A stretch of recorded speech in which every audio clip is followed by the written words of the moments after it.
St. Lawrence Island is one of those places, even as an Alaskan, it's really hard to get to. You can't just show up uninvited. There's no hotels or places for you to stay. Okay, full paper. Check.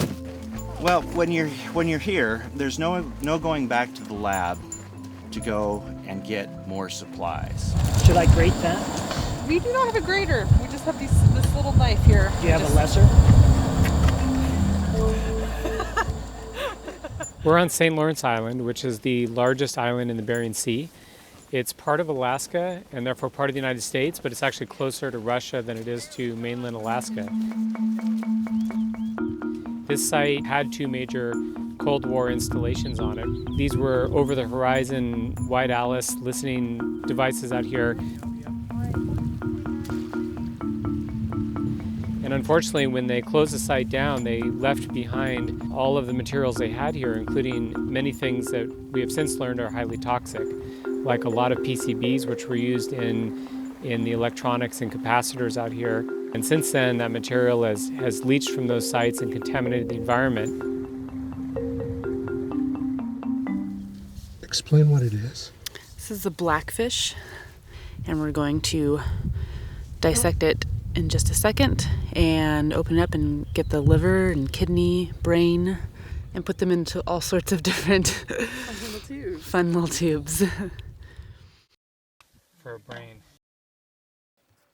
I'm just gonna open her up along the side like that. Oh, she's a beautiful lady. Oh my goodness. She is so full of eggs. Holy mackerel.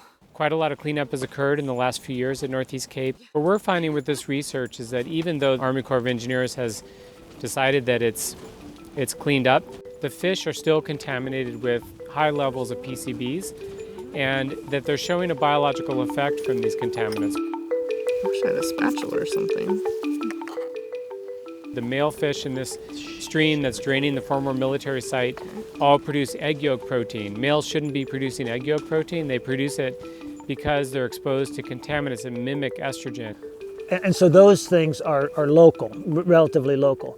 But then you have this global situation where compounds that are relatively light come up into the atmosphere and then are transported to the north. So all of the peoples that are up here then are subjected to increased levels of those substances. And in a way, it just doesn't seem fair. They're not making those substances, but they're suffering the brunt of it.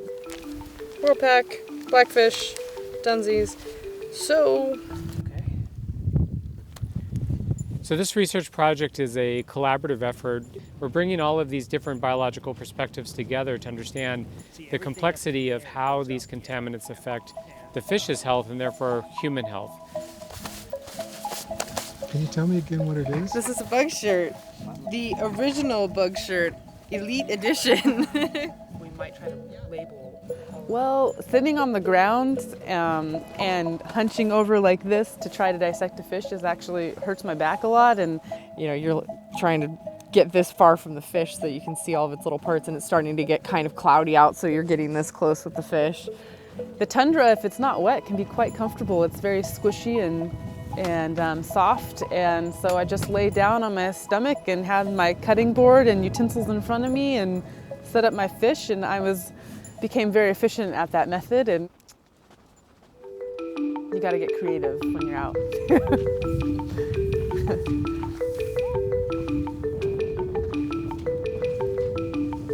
Well, actually, this to me is one of the most exciting projects we've kind of worked on. We as scientists can show via our work, collecting and dissecting fish in the middle of nowhere, that there is issues, and we can prove it.